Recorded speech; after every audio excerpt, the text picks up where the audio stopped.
How do you follow up what DMB fans were texting me was their best show ever they saw from the band? Well, just throwing the shotgun, couple liberations, add some more violin. And of course, have that guy from Goose, Rick Mitochondria, whatever his name is, just throw him on the maker like he did Bob Weir. Well, that's what the band did tonight. We'll talk about this amazing set. The DMB post-show stream starts now with a breakdown of navigating the Volta multi-view platform.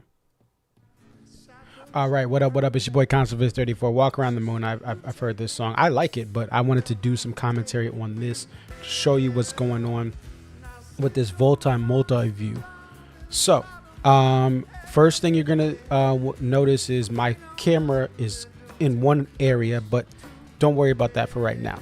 You're looking at the director's cut. You see right there, it says director's cut, bottom right of the screen. Director's cut right there. So this is the main way to navigate the various camera angles. You're going to click on director's cut. Oh, there's the Carter cam. Let's say I want to get to that. I want to look at what options I have. First, I have this multi 3. This is going to be Brady Bunch style. My camera is covering one of the camera shots of Stefan, but you have 9 options here. Okay. If I want to watch Carter, I'm going to hover over Carter and I'm going to click it. Give it time. And it's going to switch over to Carter here. Let me just go ahead and click it here. So I'm clicking it right now. And then it'll then get me to Carter in time, right? It's in sync perfectly right now. Let's say I want to get out of this. Let's see. I want to take, instead of multi 3, I want to look at multi 4. So I'm going to click on multi 4. Again, this bottom right, now it's showing you multi 4 right here. You'll see a little bit of a speed up, but now it's in sync. Give it a couple seconds. It'll get right in sync. And now I have 1, 2, 3, 4, 5, 6, 7, 8, 9. But I have this center thing right here. So now I have one that I could really, that's the director's cut. And I have the other options on the side. That's multi 4. Right. The other one I have is multi 1. This is going to be a side-by-side option here. And it takes a little bit of time. Now I have Carter and Dave. What else do I need? Carter and Dave. It's perfect. Again, my camera is covering part of Dave. So Carter and Dave right there. Boom. I can choose Carter. Again, just going to take a little bit of time. Boom. I'm in Carter. I can go over. Watch this. If I, right below where you see my face, the right of the screen, you see the pink arrow that I've highlighted for pink. I can go over here this way and I can also change cameras. Boom. Now look at that. I'm right below. I'm looking up at Dave like, hey, what's up? Hey, ladies gonna love that cam right there. Okay, I can load another camera view by clicking this again and boom. Oh, there you go.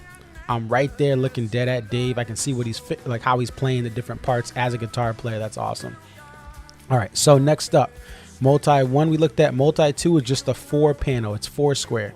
So multi 2, we're going to go ahead and get that. I have 4 options. Let's look at Stefan because we love Stefan and what he does on the bass. Look, he's having an awesome time. And you can see Carter right in the background there on the left. And so there you go, multi 2. So these are your main camera options. And then you also, if you look here next to Stefan's cabinets, there's a little blurb. This is a little chat blurb. I can go on. There's 15,719 people on right now. And I can type in, like, let me just say, free dodo. Or I could say, I have been to every Mohegan Sun DMB show. Boom. And I could say it right there.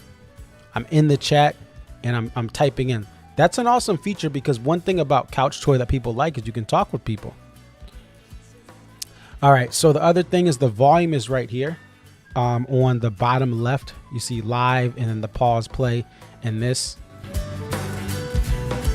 Turn it up, turn it down. Now, if this freezes on you, if this does freeze on you, I'm on Google Chrome, which I find the best luck with. If it freezes, all you need to do is refresh the page. So you refresh, hit play, and it's gonna, see, look, it's synced perfectly. So just a little bit, I just wanted to run through some of that stuff really fastly on the fly. during a song that is very common for some of the shows nowadays in this kind of walk around the moon era of the band. It's your boy Conserviz 34. I'm gonna go back to listen to this and enjoy it without talking, but just wanted to give you a little bit of some info and a tutorial on how to get this thing done. Oh, minarets. All right, I'm gone. Peace.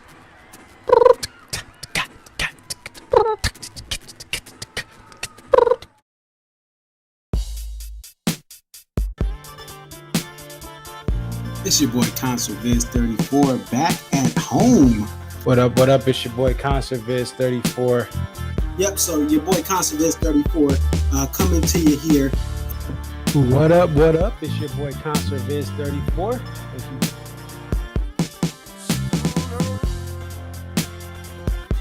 Aria. Okay, so this is Aria, and just tell us a little bit about yourself and about your love for the Dave Matthews Band. I've been a fan of the band since April 28, 1998. And if you recognize the date, that's when Before These Crowded Streets was released.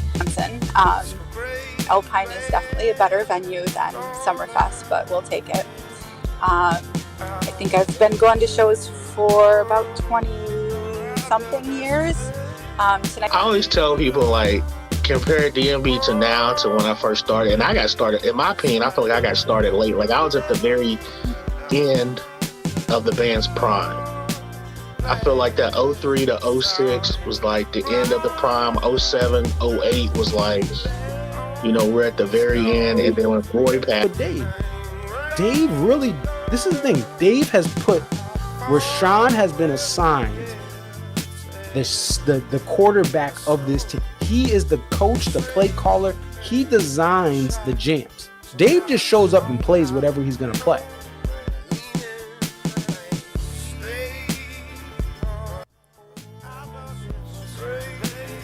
Shout out to the Pacific Northwest.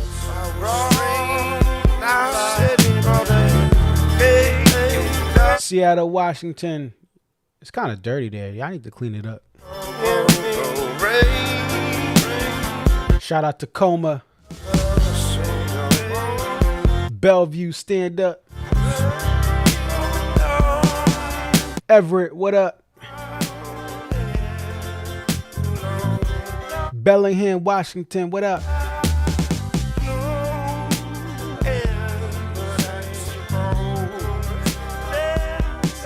Castle Rock, Washington, what up? Vancouver, Washington, what up?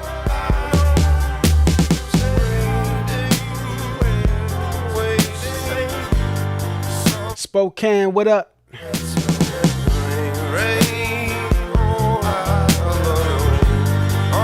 Shout out Coeur d'Alene, Idaho. Stevens Pass, what up? Big up to Route 2. It's dangerous going through there, man, for real. Squonami Pass, what up? Moses Lake, what up? Shout out Richville. Wenatchee, what up? Leavenworth, such a beautiful city.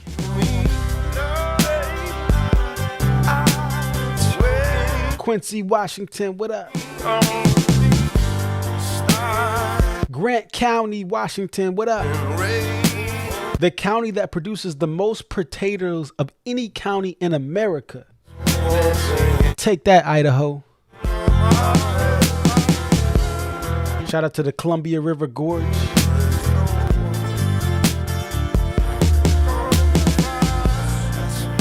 Yakima, what up? Fairfield County, stand up. Goose played tonight. Goose. What up? What up? It's your boy Conserviz 34. Thank you guys for joining the DMB post show stream. As Mile High Dad just posted, what a weekend of music from the Gorge. The openers tonight, Louis Cato, who has played with the band, did not play with them tonight, and is an incredible musician. and then Goose. But I want to talk about Goose because I'm from Connecticut. Of course, I got the UConn natty shirt on. I know my folks out there in Spokane, y'all don't know nothing about that because Gonzaga keeps getting to the final dance. They don't get that shoe. The Cinderella, they're not Cinderellas, but they don't get rings. They just make it to Final Fours. Nonetheless, Goose has had some big moments this year. DMB has had some big moments this year. But as a Goose fan, I went to a show very similar to what DMB was tasked with tonight. So this June, Goose played Guilford, New Hampshire on a Friday. Their first ever headlining Madison Square Garden show, which was sold out. And then after that Madison Square Garden show, which went on late into past curfew, I went to the next show in Westville at the Westfield Music Bowl in New Haven, Connecticut. Shout out to Gun Wave in New Haven. All right, 203 stand up. But I was like, okay, they just played a once in a lifetime show. The biggest show that they had to date was that MSG show. How are they going to follow up that MSG show? And lo and behold, they still had an incredible show at Westville, including some really great moments in the second set with it's slow, ready, fast, and slow, and they go back and forth, right? And it was a great Sunday show after the biggest show of Goose's career. And last night, Dave Matthews Band had the biggest show of their career to date from what people were texting me. And again, I was not there. People who were there said, listen, I've been to 300, 100, whatever, how many shows. This is the best show I've ever been to, including people who had been to a lot of the Roy era DMB. So how do you follow up a show where you play your best album and some other gems and you have the Flecktones and violin coming in for that Saturday show, night 2? Well, what they did tonight is a great blueprint on what you do to follow up and still make a great show, which is number 1, you don't focus in on your newer catalog. I love a lot of the moments in the newer catalog, but the best of this band, most of it was before 2008. The best music that they put out. And so they focused in on that tonight. The other thing they did here was they had liberations, meaning if you're like, these songs have not been played in over 1,000 days, right? That's the standard to say, okay, it's been a while. And so you have an American Baby and a Mercy that pop in here. The other thing they did is play some gems like Shotgun, which is a beloved song. It's a song people are chasing. And that American Baby after American Baby intro. You play a Loving Wings, which is a rarity for this current version of the band. And you also look at personnel and instrument choices. So Tim on acoustic guitar for some of these songs, that's a great continuation of this theme that he's been doing. And you also have Jake Rennick Simpson for a third straight night on violin. And we'll get to him later on and as far as what we think the future is here. All right. So the next, I want to just go and talk about the Volta live stream. And I know people had some issues casting this to their TV, smart TVs. There were some challenges here. And certain browsers had issues. It looks like Rich said he watched Volta for a minute, but knew it'd be up and you watched Couch Tour. And that's fine. Everyone has a choice. I personally think, listen, I love what Couch Tour does. My friends stream from Couch Tour. I think when there's a Volta live stream, you watch the Volta live stream unless you have issues. It's the ultimate experience of any live stream DMB does. When you're getting that soundboard audio, that's just going to be better. You don't have to worry about people talking. You don't have to worry about like someone going off in the middle of a song, which happens. And again, I appreciate what Couchster does, but I mean, this thing on Volta was incredible. Griff says he was on able to cast it through Google Chrome, a browser, and Android. Yeah, Google Chrome to me is the best way to watch things on Volta. And I've been fortunate enough to be able to experience this platform and be able to help test it out. And Chrome is the best. It's by far, it was built for it. And so I had recommended some people, hey, if you're on Safari, go to Chrome. But the multi-view tonight was great for a couple of reasons. First, you could hear the subtleties of Tim's acoustic guitar, and you could see it as well. And so the visuals we got tonight, you're able to confirm, oh, he does have that nylon Breedlove acoustic guitar. And so that's one thing that when there is not a Volta live stream, you don't know what's going on. What is he playing? What is that? Right? You could see it. Because sometimes on Couch Tour, they're focused in on Dave and you don't see what Tim is playing. And so that's the beauty of having this platform. And shout out to the crew at Volta and the work they've done and the improvements they've made. Again, there's still things that are going to be improved and worked on and takeaways that they're going to have from your feedback. And I'm sorry if you did have issues here with that live stream and Chromecasting. I prefer with anything, my setup is just having a I know people Dave doesn't even have a laptop. Dave Matthews does not own a laptop. He said that in an interview with local press out at the Big Sky Wildlands Music Festival. But I feel like the best presentation for this right now is having a laptop and setting it to a monitor. I have a 32-inch monitor. I also can take this on my Mac and put it on my smart TV there. So that's typically how I'm watching various streams like this is I put it on my monitor. Same thing with Farmate. It'll be on this monitor right here, 32-inch monitor. But I thought the Volta stream ran smoother than the previous live or public free stream. There was definitely improvements there, and you could just a little bit better easing in and out of cameras than the previous the Camden night tour. So with this set, let's start off with Goose first and foremost, because I think it's important to talk about this set and the purpose of this set. And I'll give you guys some kind of things that may tie in if you're just a D&B fan and you're not familiar with Goose, just to give you just an idea, a better idea of what's going on. So this was the Goose set here. And this is elgoose.net, elgoose.net.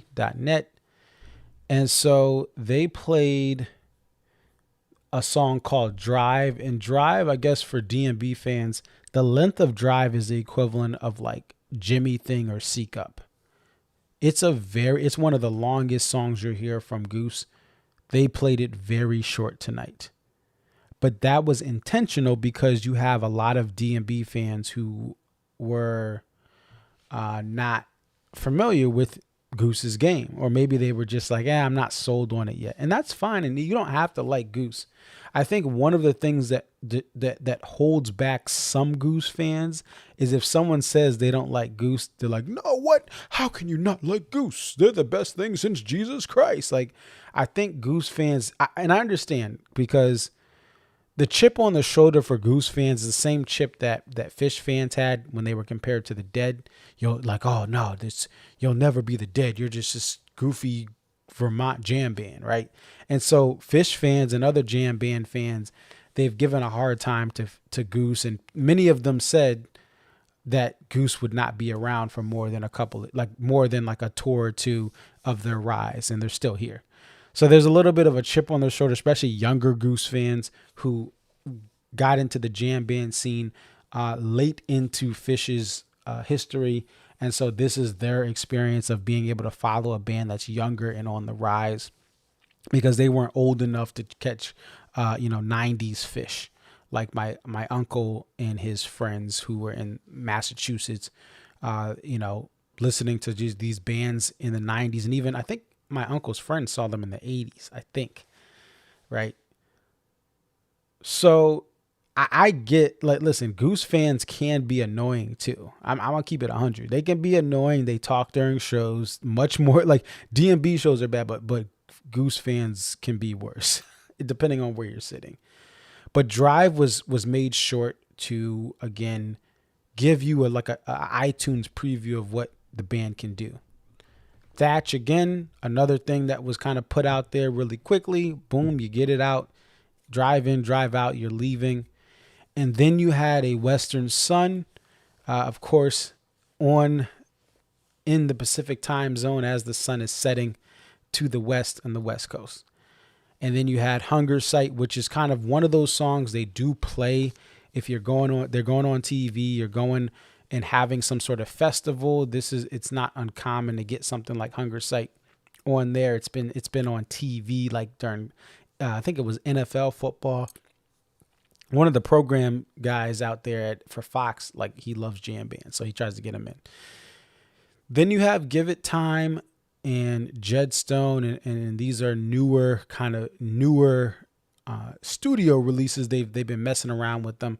Hot Tea is another kind of song they're going to play at a festival or for a crowd that doesn't know Goose. And then Arcadia, another example of that. They also played that at the Soulshine benefit concert, which was the first time DMB and Goose were in the same building. And also Dave did hop in with Goose for The Way It Is, and then kind of say Goose and give him kind of that cosign. Another thing for DMB fans, well, I'll say, like, again, for Goose fans, some of them will be like, yo, they did not jam enough. And it's not about that. This is about expanding their fan base even further on the West Coast. A lot of fans come from various parts of the West Coast, and Goose, they're touring. When they do venues, their venues out west are typically smaller. The East Coast and Midwest have some of the more larger crowds in larger venues there. That's where the core of their fans base. Very similar to DMB, which started out where, as they were kind of rising up, their fans were on the Eastern time zone, and the frat parties and all the stuff on the East Coast. And then really, as they started making studio albums, the larger part of the fan base shifted more northern towards New York and Connecticut and New Jersey, even though the first DMB fans and first people to experience DMB were in the South. The fan base's core started to really be into that Northeast Mid-Atlantic area. So this set was perfectly done, well done to get Goose fans, get Goose exposure to people who had never heard them. And if you're a Goose fan, maybe you're just checking out this post-show stream. DMB fans, the majority of them just aren't very familiar with jams, and especially when you look at a type 2 jam or any sort of variations in jams. When Dave Matthews Band plays a song like Seek Up or Crush, they're using the same chord progressions every single time. When you go and see a jam band, they're not going to do that. The progressions can shift. There's a lot of improv with the chord progressions, and even the tones and keys that the jams are in vary, right? Sometimes you get a jam that starts in a major key, and sometimes a jam starts in a minor key, and it's the same exact song, but the jam can be completely different. DMB fans are much more like, you got to start them out with what you had tonight. And then what I'm seeing is with Goose, I'm seeing a lot of fans that don't like Fish, they don't like other jam bands, but they like Goose. And they're finding a love and passion with Goose. And there's a lot of DMB fans who've in the last 10 years, they've been to so many DMB shows. They're kind of like, I need to tone back DMB just for my well-being. Like, it's been a lot. I've done all DMB. I need to expand my portfolio. Right. And so it is something where they had to keep this set simple. And I think it was very effective to winning over fans. Some people had messaged me. I never had heard Goose before, and I really liked what they were doing. So well done for Goose out there. And also, when it comes to Rick, the lead singer of Goose, he first saw Dave Matthews and Dave and Friends in 2003 at the Hartford Civic Center, and he would also, Trey Anastasio was a part of that tour. And it's funny because Rick's sister brought him to that Dave and Friends shows in 2003. Rick's sister is a huge D&B fan and said, "Hey, I'm gonna take my bro to see Dave and Friends." And now Rick has had a tour. Goose and Rick have co-headlined with Trey Anastasio band. They've had Trey up on various performances throughout the years. And now they've had multiple run-ins with Dave Matthews Band here. Rick also was a part of a Grateful Dead honors with playing in. But ironically, when you look at the jam band world as well, this is a song they had Bob Weir hop on in 2016. And Bob Weir played a semi-hollow kind of jam-friendly tone and guitar for that show. And Rick, semi-hollow electric guitar, and is using the same tone and phrasing he uses with Goose. He added in a lot for that song. I also thought that this was the appropriate choice for Goose adding in and colliding with the set for D&B. Goose is a band that, you're not going to have the full band come out. Rick is the lead guitarist and vocalist, and he's going to be able to add those lead runs into D&B. Peter didn't need to come out. Trevor didn't need to come out. Although Trevor, I wish that Stefan was as present in the mix, and that's not Stefan's fault. It's the people doing the sound. I wish that Stefan's tone was more present in the mix. It's funny. I went to go see Goose this year, and every time I see Goose after seeing D&B the last time, I'm like, oh yeah, you can have a bass player be heard in the mix. Or any band really. And so, but anyway, nonetheless, I don't think anyone else needed to come out with Goose. Rick was the only one needed to come out. They do the maker, and that's it. They didn't need to do 5 or 6 songs with any members of Goose. They just don't, if they had a mandolin player, if they had a violin player, maybe you bring them out. But I just think the instruments clash with the sound of D&B, or it's just you're doubling up something. And I love Goose, but I didn't think Pete was going to do anything revolutionary with D&B for this specific purpose right here. So Rick comes in, he comes out, great choice. The next thing that I wanted to point out here is the American Baby Liberation. This is something that the fans had been waiting for a long time. There have been pushes the last couple of years, and it finally comes out. And Dave knows exactly what he's doing. He was grinning. This whole weekend, Dave knew that he was doing certain things that the fans had wanted for a while. And so he's grinning there as they continue into American Baby. I thought they played it very well tonight. And I said, people had been talking to me, hey, what do you think about American? I'm like, there's better songs that need to be liberated, like Kit Kat Jam, Full Band, and Crazy Easy. But this was a good performance. I said, I'm not opposed to American Baby coming back. I just think there's other songs that are better that I would rather have. But this coming back tonight was a great performance of the song, and it sounded really, really it sounded well.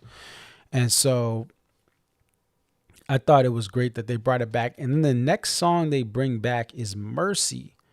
And so this is only the second time in a full band variety that they've played it in the Buddy Strong era, since Buddy's been a member of this band. I was at the 2021 Gorge alternate format, and that was Dave's solo. So that was not a full band performance, but it was played in 2021 at the Gorge, and there's been other performances of Dave by himself. The one thing I think that was a missed opportunity is, and maybe they were just short on time because they did not extend out the outro, the traditional outro, right? So let me just play. I'm going to play the Mercy from 3/6/2019. This was the only other Mercy performance, again with Buddy Strong here as a part of the band. And there's an A flat jam instead of just doing the da da da da. There's this awesome jam that kind of starts off in A flat major, and I'm going to go to that turning point of the tape right here. So let's go ahead and take a listen.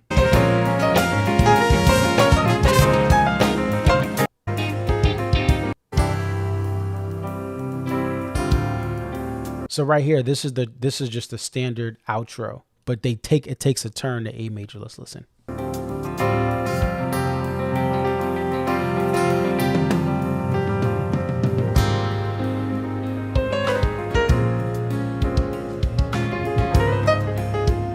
And this is much more lively. It gives energy to a beautiful, quiet song. And this is brilliant playing by the whole band. You get the best of what you're going to ever get from a trumpet in DMB. You're going to get the best sax lines and the smoothness of it. And then Buddy is on the keys.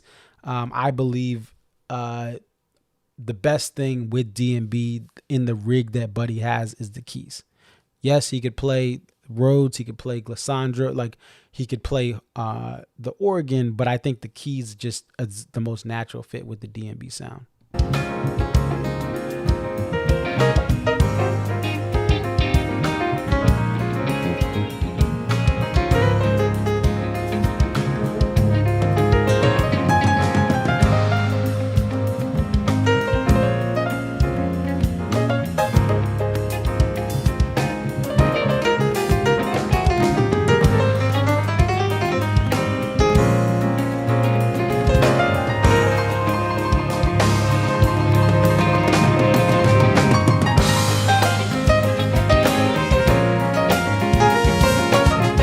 So that to me changes the whole dynamic of the song. If they play it again, I do hope they go back to that. And I think it may have been a time thing tonight. They had a lot to get out. They wanted to get Jake back on stage and all that. And speaking of that, Jake comes on for Grace Is Gone and Warehouse, and it just reminded you that, okay, this is the sound, like, especially great. Like Warehouse was probably the best sound, but a song like Grace Is Gone needed this violin more than even a Warehouse, in my opinion. Like Warehouse is still great without the violin. It's better with the violin, but Grace Is Gone just was a whole different dynamic tonight with that violin. So Jake comes out for the third straight night. And then, but during Warehouse, like it was just like, because it's a darker song, like it was just like, wow, this violin is back. It's actually, he's not screaming, he's actually fretting the notes properly, unlike Boyd. And it's like, this is what this, imagine if they were guests during the Boyd era. Like this is what it would be like. 3 straight nights of violin perfectly fretted and sounding in sync with the band, not in their own little world where someone has to cover up for the mistakes, which happened a lot in the time I've been seeing DMB from 2012 to 2016. It was rough. And Boyd had a lot. He gave his heart to this band, and just he was deteriorating. Just he could not play like he used to, right? And so you have Jake here. Now, when Jake leaves, there's multiple chants, right? Right? Like Sign Him Up was the one that kind of stands out the most. But people were, the crowd was chanting. But the other thing it happened last night too. Carter was really excited and really trying to get the crowd more riled up to chant this. So it appears Carter Beauford is ready for a violin to join DMB, and he really enjoyed especially the last 2 nights, right? Because I just listened to Sirius XM Friday. But today and yesterday, I was able to see more visuals, and Carter was just like, yeah, let's go, guys. He was trying to incite these cheers.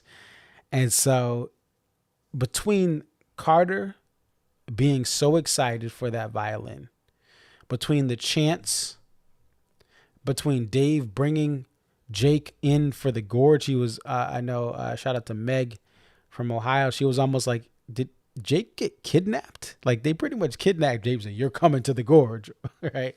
And he did not get kidnapped, but it was like they had him for the whole weekend.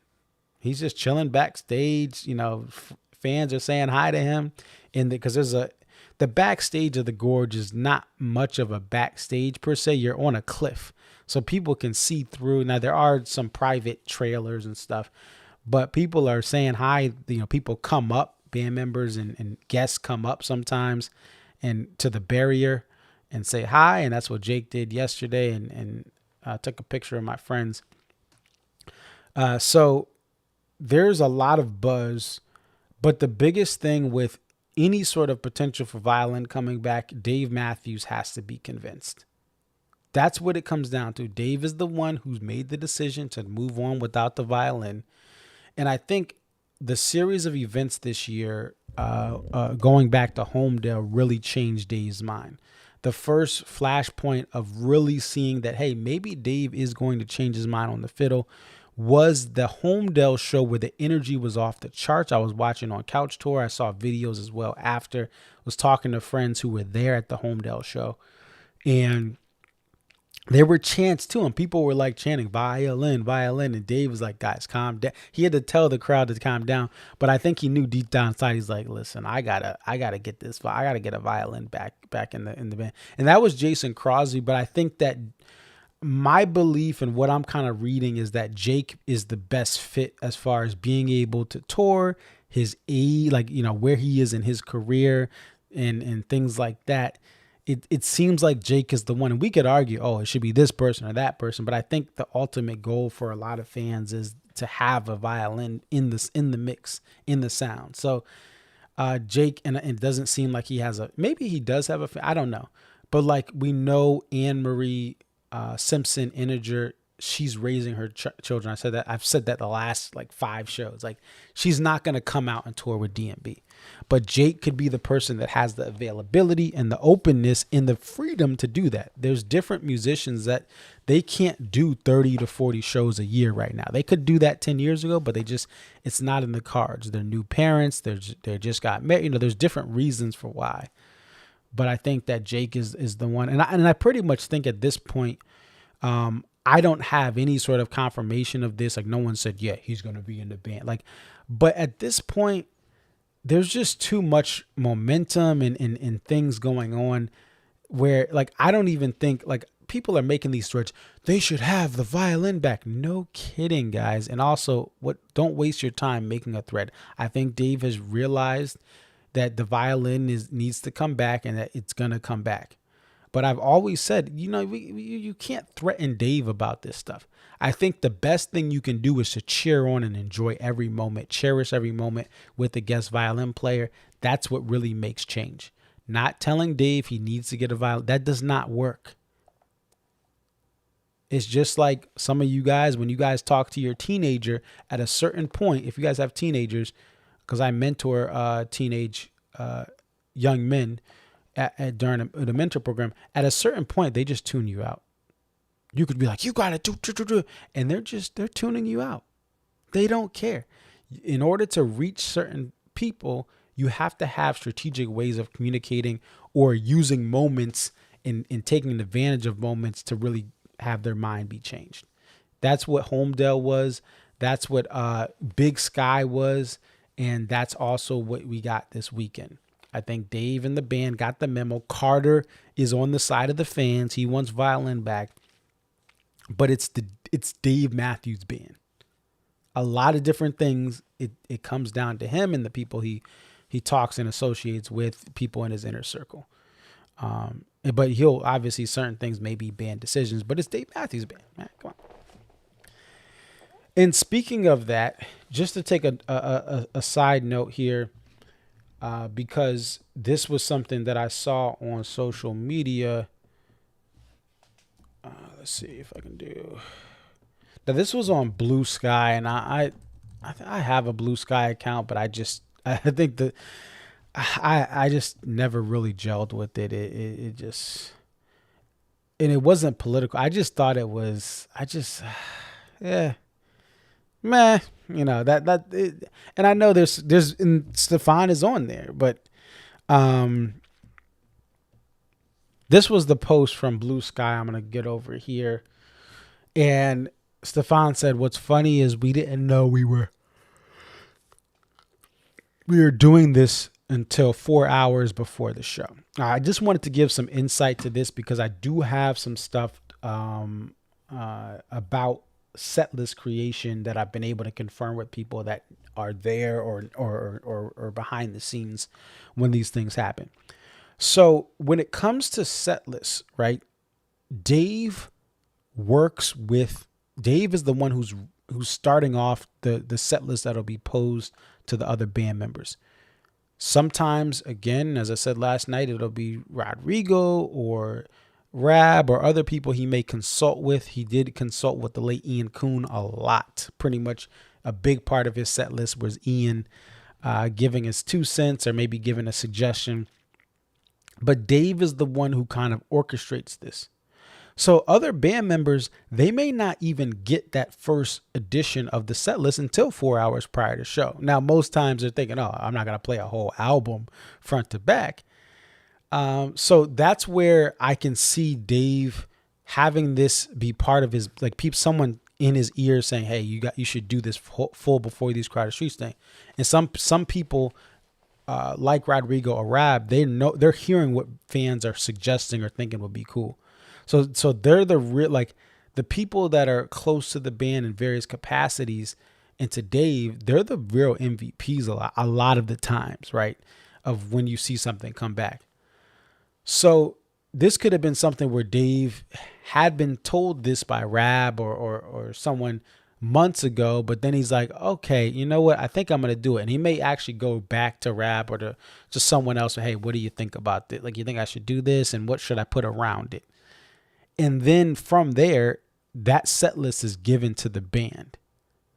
So from what I've heard, the band isn't necessarily in the room where Dave is writing that first draft and saying, hey, what do you think?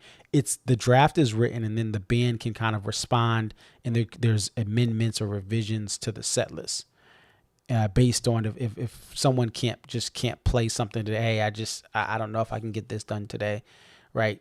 They may not do a certain song.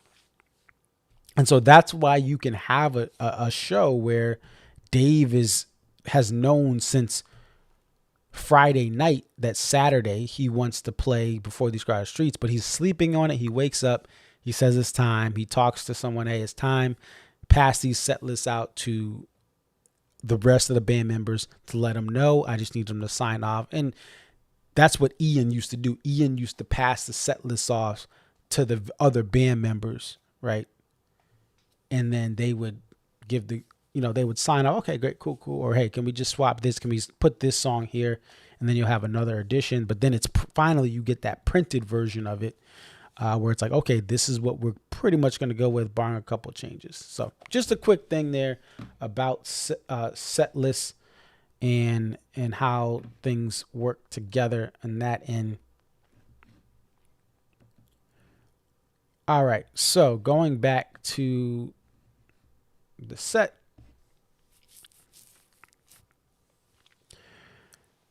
You have Jake leaves after Warehouse, and someone had messaged me like, hey, like, I should have stayed for Typical. And I think it would be cool for them to just stay the rest of the show. I think they're just giving small doses of Jake, letting him prepare for a couple of songs. That's the biggest thing. I think Jake is more than competent to be able to fill the role for this, but many times you have to have practice reps. And so they're bringing Jake in for a couple of songs each night. And then maybe if he is then announced as part of the band next year, or, if that does actually happen, and I do believe it's going to happen after this weekend, then he's able to then play the whole show, or maybe he'll sit out a couple of songs. But I think if this is the pathway to get a violin back, this is a great testing area. This is a great preseason to start it off at the Gorge. He initially played with Dave solo. It was just Dave and Jake for 2 songs, Wildlands Night 2. This is a great progression to ease him in. And again, the band has never, Boyd's sound made this band unique, but Boyd was not the best musician per se, and Steve Lillywhite will say that. His energy and passion was a wild card energy boost for people who saw this band for the first time in the 90s. But he was not like, he was misfret stuff. He had to re-record solo for the Chicago 98 show that became a live release. But Jake is a, he's a better violin player, plain and simple. Now, you could argue about energy and stage presence, but who cares? This dude is fretting the notes properly, and it sounds great. And Grace is going to Warehouse tonight. I was like, oh, you could really feel those things. And this show had a couple of Big Whiskey songs. There were talks yesterday, and I think this is not the way.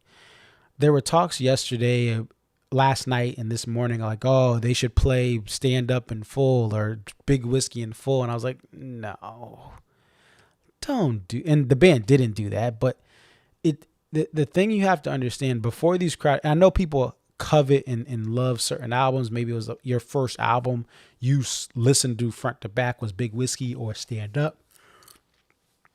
Prior to that, you weren't really into DMB. But the full performance of Before These Crowded Streets is the ultimate treat.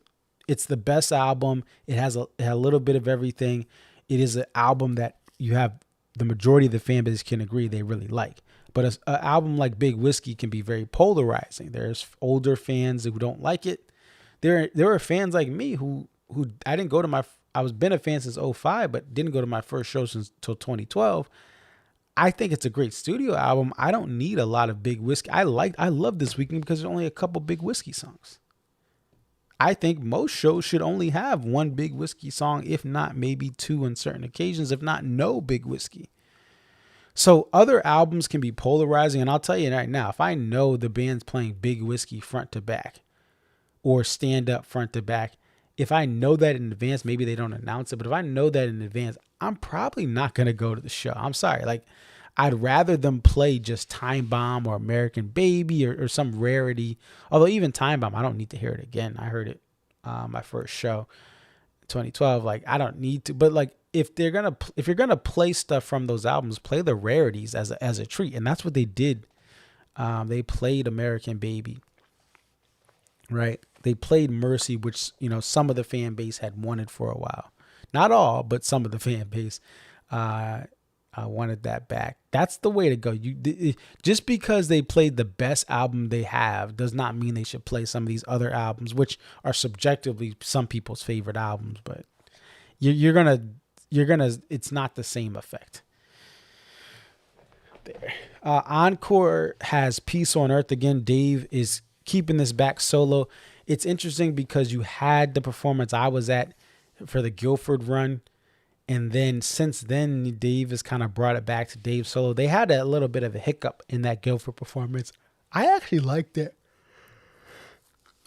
because it kept me on my toes. I was like, oh, wait, how are they going to come around and get it right? And they did. So it was they did have some issues for the Guilford performance of it. And then it seems like Dave just kept it to the E1. But we'll see what happens long term with that song. Does it stay around for 2026? Who knows?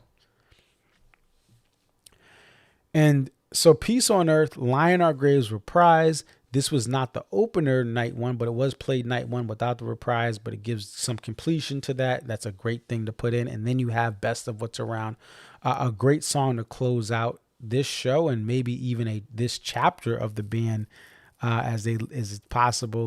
We'll see if there's a violin that's added to it. But this was a great set to follow up with. Poster.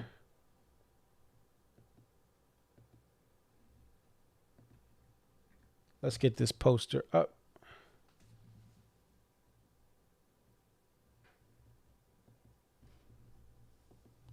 It's a Ben Kwok. It's okay. I don't think it's one of the best posters of all time. I don't think it's the worst. It's all right. I like the colors. I'm pretty sure it didn't sell out. They run this high run of these. I don't know. I think there's been a lot of posters where I'm just like, oh no, over the last couple of years, because there's, the more posters you have, the more likelihood there's going to be some average, like some of the poster quality is going to fall off. And so, this year, this isn't a bad poster, but it's nothing like, oh, I must have it. But Ben Kwok does a great job with his art. For those who love his art, I think they'll enjoy this poster, especially if they were there. Yeah, it's a cool poster.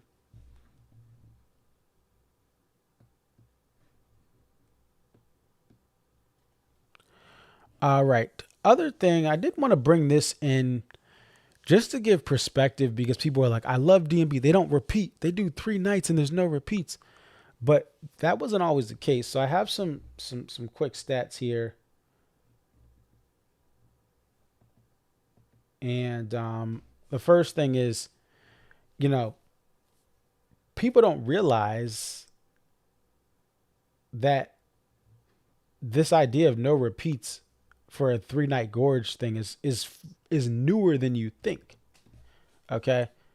And so the first Gorge weekend, where you had 3 consecutive shows, no repeats, and the first ever time with the band for 3 straight shows or headlining and you don't have any repeats, was Gorge 2010. So from 1991 to 2009, even though the 3-night stands didn't really start till 99, 2000-ish, even from 99 to 2009, there was at least 1 repeat for runs like the Gorge, some of the Hartford 3-night runs, and Deer Creek 3-night runs. They had repeats. So that means if you went to all 3 shows, there were 1 to 4 songs that you got all 3 nights. Right? Or no, you got not all 3 nights, but you got a multiple nights within a 2-night or within a 3-night stand. So it's Gorge 2010, first ever 3-night stand with no repeats. They did open for the Grateful Dead in May of 95, May 19th through the 21st. And those opener sets did not have a repeat. And that Grateful Dead opening slot that D&B had, that changed D&B in the sense that they had a feeling, they felt like they had to have some setlist variety, even though they were the opener. And so Dave pushed himself to have 3 shows with no repeats. And back then in 95, that was a bigger deal and the catalog was much smaller. So that was the blueprint, but in Gorge 2010, it comes to fruition. The next thing here is, let's see.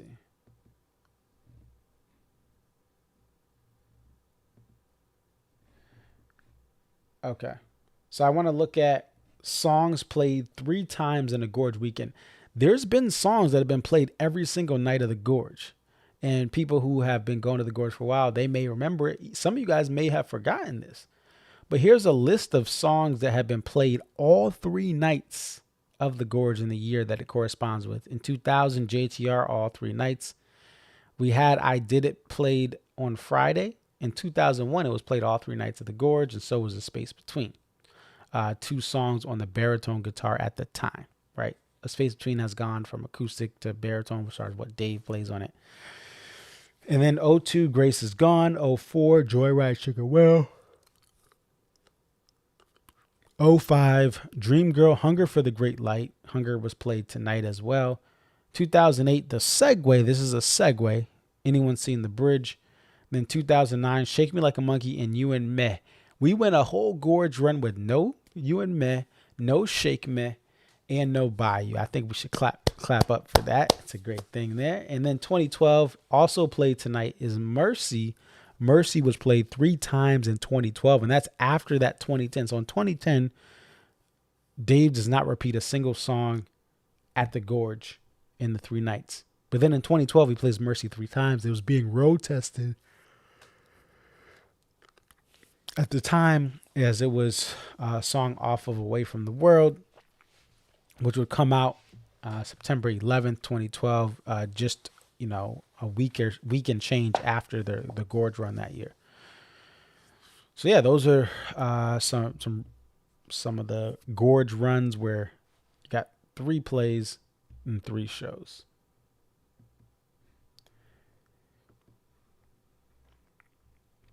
All right.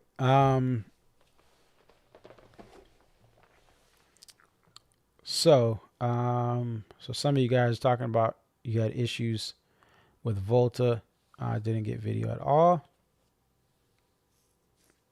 And again, a lot of the feedback, definitely reach out to the Volta team or reply to one of their posts and say, hey, this is what I was going through. Instagram, you go to Volta, search Volta Live or Volta, find it and share your feedback. And they're going to be working, obviously, to see what things they can improve from even this current stream.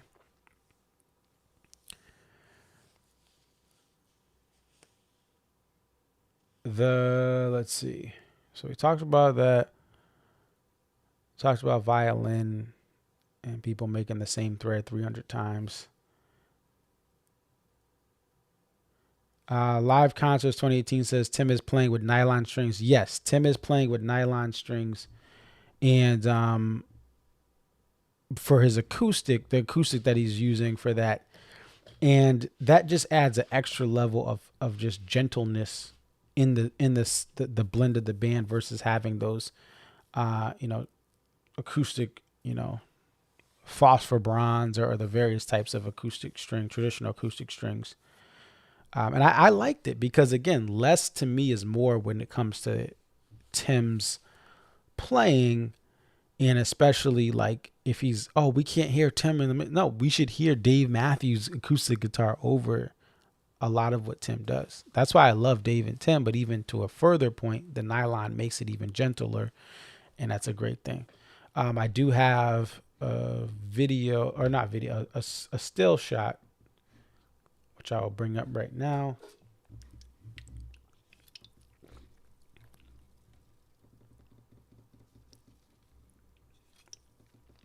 Give me one moment here.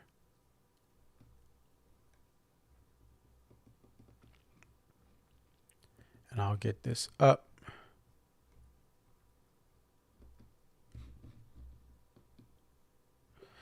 All right, there you go. So that is Tim using a Breedlove acoustic guitar, nylon string acoustic, and the headstock right there, where the tuning pegs are, just to the right. If you're looking at Tim's left hand on the fretboard, just to the right of that headstock, the nylon strings have they're kind of wound on in towards the center of that headstock, and they're round around in that way, and that's how you know it's a nylon acoustic guitar. Live Concert 2018 says not feeling the acoustic sound scrabbly, but that's just me. Yeah, scratchy. I'd rather have that acoustic scratchy than electric that just plays over Dave. It's really about playing over Dave, and he did do some different scratching and stuff like that, and kind of brushing up with those nylon strings, getting it really percussive, but it still is better than a loud electric guitar playing over the band. So the other thing we found out today was that, and again, there was already clues because the DMB social media said this is the X amount of shows to the end. The countdown with the West Coast shows, it was based on the countdown, the last show is the Gorge tonight, night 3. But there was plenty of evidence to show that there was not going to be a fall tour for the full band. And Dave announced today that there was not going to be a full band tour. And I did point out, and I don't know, I get that people want to believe, you want to have a tour, you want to manifest it and all. There was no way they were going to have, as soon as they had the Flecktones announcement with Jeff, there was no way they were going to have a fall tour. It just wasn't not going to happen. And this is not to be like, oh, I have this. All I simply did in January is take information from a couple different sources and then look to see what was popping in the Ants marching streets. This is something that anyone could have done, and actually other people were kind of drawing these conclusions. The only big thing that I had that other people didn't know was through my friend Darren and his wife. They were told, they were talking it up with Victor Wooten, and he said, like, the October of 2024, he said, oh, we're going to have a Flecktones tour next winter. And so they told me, they passed on the information, and that was the only thing I had that no one, to my knowledge, was sharing, at least. And the Flecktones, Baylor followed up with me and was like, yo, you had our management sweating because this information that your friend got was like pretty spot on with the shows. Right. And so I said, hey, in this video on January 28th, guys, January 28th, I said, hey, we have a link to Live Nation saying these are the only shows, right? The band closes their 3-night Gorge run. Like, that's what the final shows are, the Gorge shows that we just experienced. That was in January. And so people were like, I don't believe Live Nation. Here's the thing. Even if you don't believe Live Nation, there's sometimes some deceptive stuff, right? The band's management would not let a press release from Live Nation have false information. Now, sometimes, let's just say maybe at the time that was the plan. If the plan changed, if someone who needed time off didn't need it off, then they would have had Live Nation in June or May or whenever there's a possible change to have a fall tour. They would have had Live Nation change the language. The link has been the exact same since it was posted on Live Nation. And to be fair, the link to this Live Nation press release was not easily accessible, right? I had to look to find this, and someone tipped me off on this, but say, hey, yeah, this is from the Live Nation site and it looks different. So it did take a little bit of digging, but once I shared this link in mass and other people were sharing it, which is great. That's what it's all about. But people were like, oh, it's going to be like, no, this was set in stone. And to be fair, this band has done so much. They've done so much. They've toured every fall from 2021 to 2024. What more? They deserve the time off. They have put in a lot of work, and a lot of bands tour a fraction of what they tour. Again, I always point to Pearl Jam. And that band is arguably the biggest rock, as far as still kicking. Like, they're one of those bands people point to as, yeah, that's the best of 90s rock. You're going to still get a live show, right? But DMB plays much more. And to be fair, Eddie and that band, as far as the wear and tear they got in the 90s, like, that plays a factor. But Pearl Jam fans have to wait. And Pearl Jam fans, a lot of times shows are rescheduled due to the band just, Eddie's voice, or just this, there being something where they can't perform due to a health issue. And Matt Cameron stepping away from Pearl Jam. So it's one of those things where other amazing bands, generation defying bands, they just can't tour as a group as much as DMB does. And kudos to this band, kudos to the crew for doing what they do all this time. So there you have it. No fall tour for the full band. We'll see what happens if there's a Dave and Tim, Dave and Friends. Buddy and Jeff will be playing as this fall, or this late summer / fall, in Nashville. Jeff will be playing with the Flecktones. So I don't even see, like, I see Rashawn maybe hopping in with someone or playing an award show. Rashawn has, does play in various capacities when he's not with DMB. So I do see some band members doing that. Other band members like Carter are probably just going to rest, as he should. So, and I'm sure with Tim and, he's had sciatica and other things health wise, I'm sure he's going to rest. Maybe he does come out for Dave and Tim, but I wouldn't be shocked if a Dave and Friends did not include Tim Reynolds, depending on how he feels and what's going on. And I don't know fully, but I think that the certain band members are going to rest. Certain band members may do some sort of public or live facing music in other capacities. And that's great. It's great for everyone. Again, this band has put in so much. Someone said, I don't think Jake Simpson. He's not a worthy replacement for Boyd. His great and Grace Anderson has done it best. Right. So it said Anne Marie doesn't have the capacity to tour. And I think Jake is done. He's more of a competent player than Boyd was. Boyd he was a free spirit, and that's what made his sound unique and energy. But if you're missing notes and you're flubbing stuff at the end of his career, that's more of a downgrade. Like 2014 to 2016 was a weird time. Looking at the stage, being at those shows, it was some weird times. The band felt disconnected from Boyd, and Boyd was a liability. So yeah, I'll take Jake. And I think that's a minority opinion. Like you're in the minority there, and that's your opinion, right? You're not feeling it. That's your opinion. But yeah, he's they literally were chanting to have him get hired. That's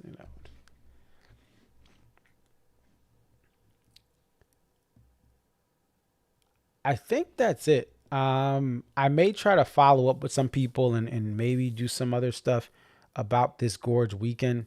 I don't know yet.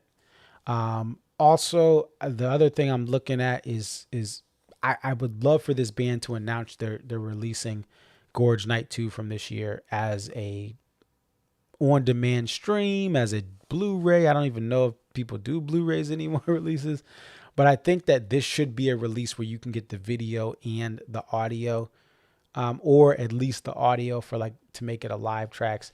It is a special show, and I'm sure they'll do something at some point, but I would rather have it sooner than later.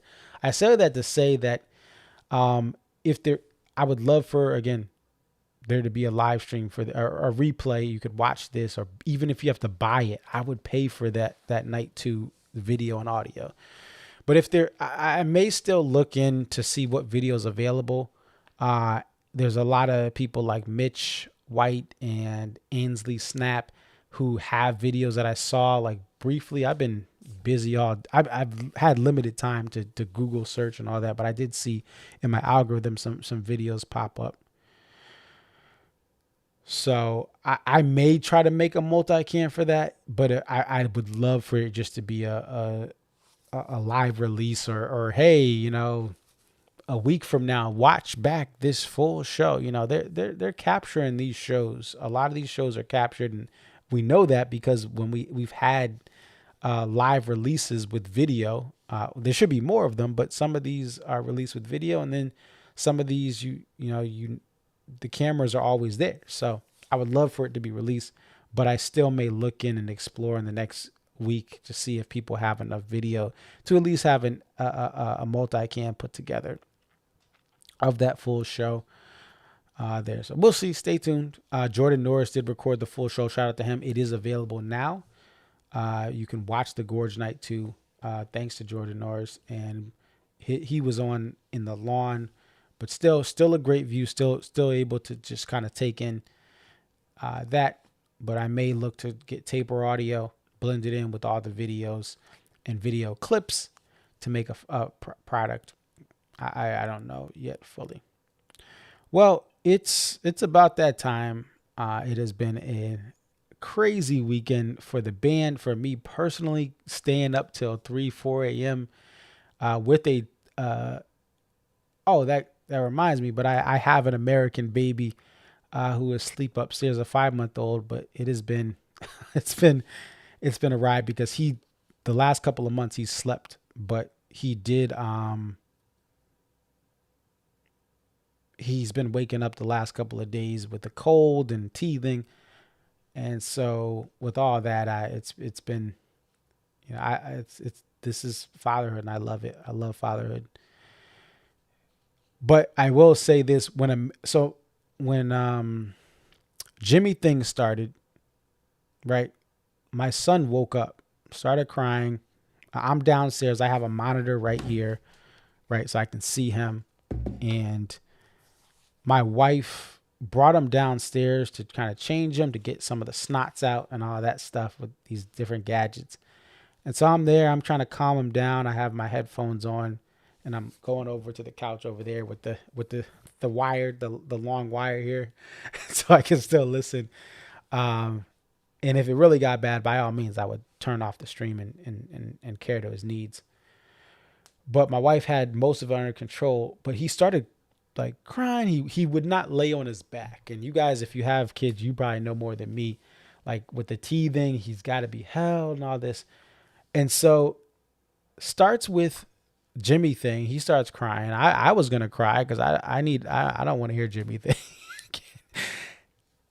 When American Baby was played, somewhere in the middle of American Baby, he fell back asleep and he was able to go back in his crib safely without crying about being on his back. This is the same boy that the day he was born, when my wife said, "Hey, I got to get to the hospital. It's 3 a.m. or something." I'm moving the cars around because my car was in front. And so I'm moving my car, and then I'm getting the car my wife has all her stuff in as an emergency, because we weren't expecting the baby to come. It was like one of the days we were caught off guard. Every other day we're ready any day, but it was just a mess. So when I'm in the car and my son is ready to make his entrance, my car had D&B radio on it. It had "Where Are You Going" playing in D&B radio in my car as I'm backing it and moving it around. And tonight, American Baby is played, and in the middle of American Baby, my son finally finds the peace to fall asleep.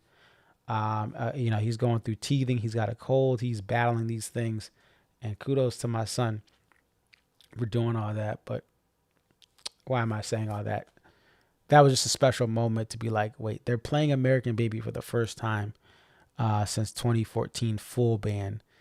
And my son falls asleep, wakes up during Jimmy thing, falls asleep during American Baby. And I'll never forget that. I'll have to tell him that when he gets older, especially if he ends up liking the band. I don't care if he likes D&B or not. Just be a good kid, get good grades, find a job in a world of AI.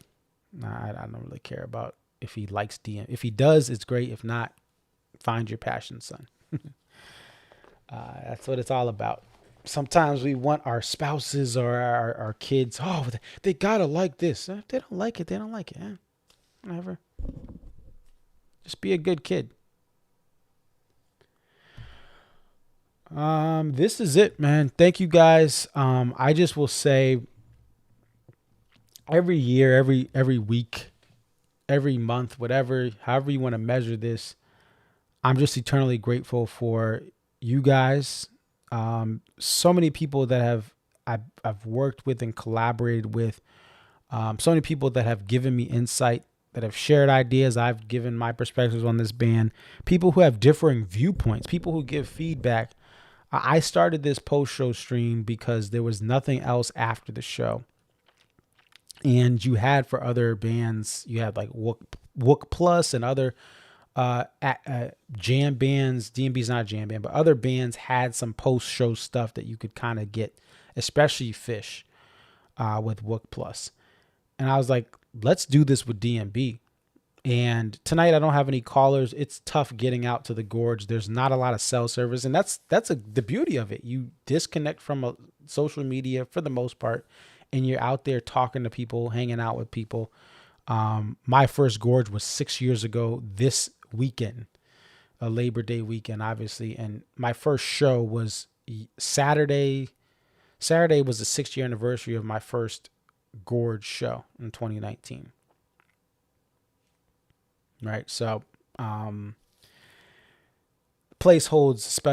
Gorge holds a special place in my heart, but I say all that to say that it has been a fun ride doing these post-show streams, networking, eventually making these multi-cams, being able to be a part of this Volta experience, being able to, build relationships with people like Rab and talk to him behind the scenes, and then get a message from Buddy Strong a couple years ago that, hey man, I watch your videos and talk with him periodically here and there behind the scenes. It has been a blessing to know many of you guys, people who are lifelong friends because of this band. So I don't take it for granted to be able to come on here, share my perspective, to hear your perspective, and to push and promote things that are going on in this community.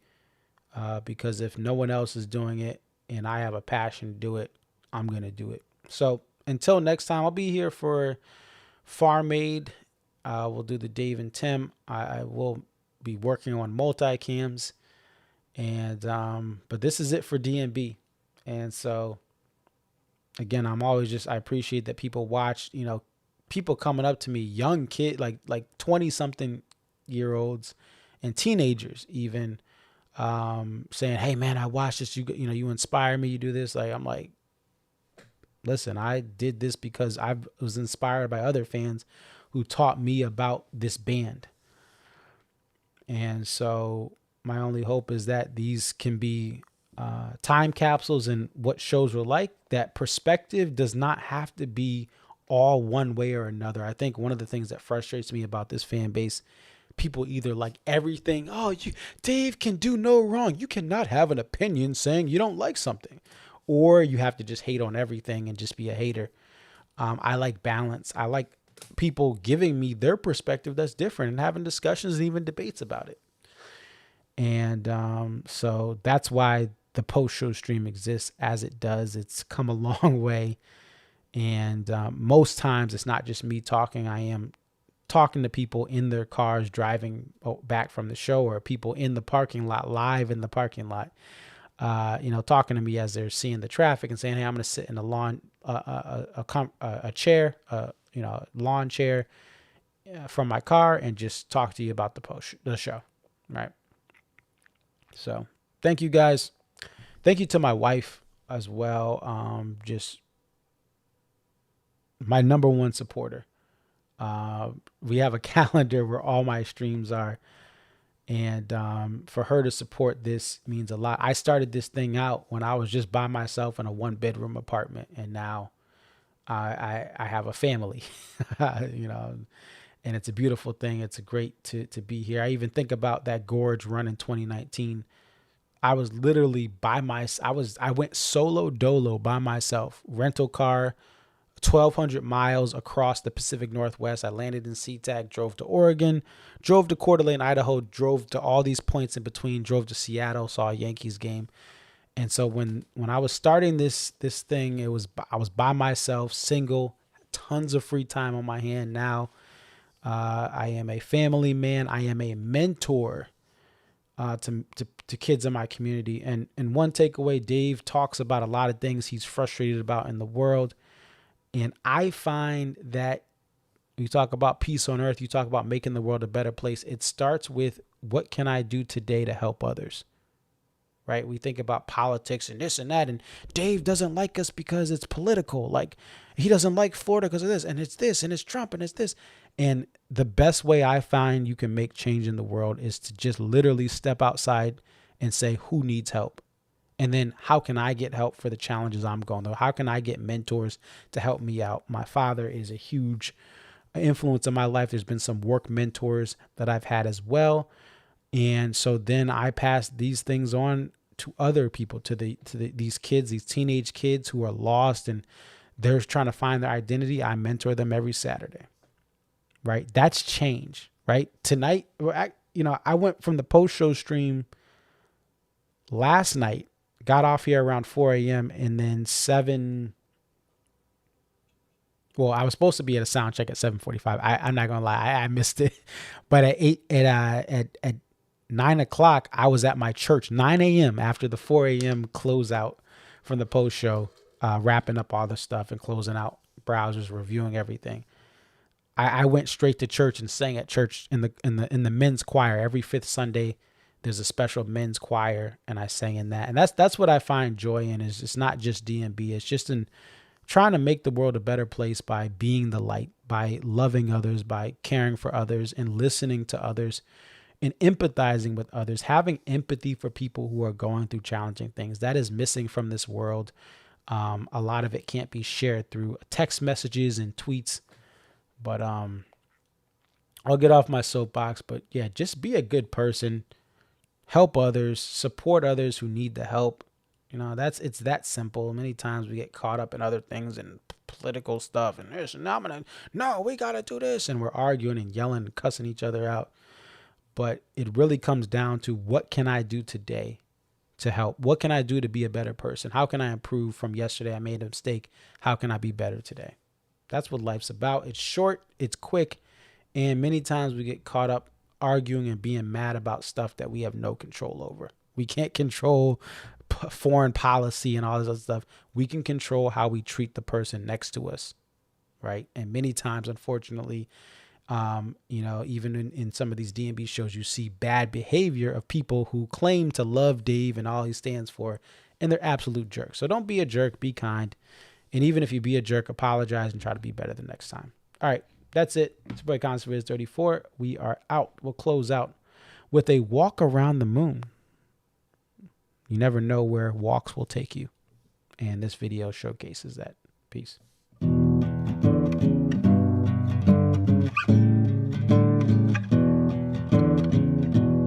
I found a stranger walking in the woods. She was not quite like anyone I knew. Red dress, polka dots, shadows in her hair. She said, you take me and I take you there. Now she's going round and round inside of my head. I think I'm just a little too close to the edge. You took everything from me, and now I'm falling into this never-ending sea. I know you got your best to give to me. You know you hold me up. I know it seems that I have crossed into a dream since I've been flying, so fly. Big stack, jump back, crumble into here, boy. Good boy, won't stay as high as your eyes. It's twisted, my love to fly, but I wanted for you to give a little bit of everything. I know you got your best to give to me.